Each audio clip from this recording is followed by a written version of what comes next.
In today's video, I'm going to teach you how to draw dotted lines in Microsoft Word.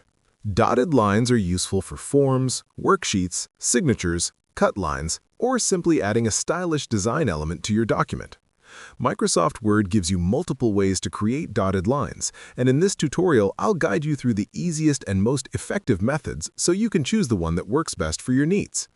To begin, open your Microsoft Word document and place your cursor where you want the dotted line to appear.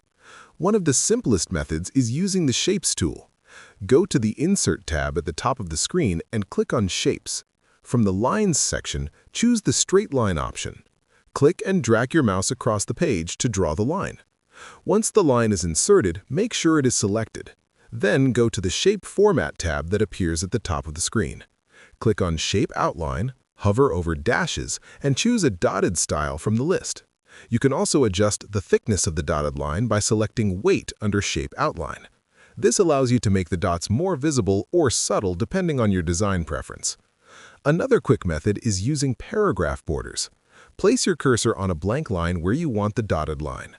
Go to the Home tab and locate the Borders icon in the Paragraph group. Click the drop-down arrow and select Borders and Shading. In the dialog box, choose a dotted line style from the Styles section, then apply it to the bottom border. Click OK and a dotted line will appear across the page. This method is especially useful when you want a full-width dotted line aligned perfectly with your margins. By using these simple techniques, you can easily add dotted lines to your Microsoft Word documents for both functional and decorative purposes. These small formatting tricks can make your documents look more organized and professional. If you found this video helpful, let me know in the comments. Give it a like, subscribe to the channel, and don't forget to hit the notification bell.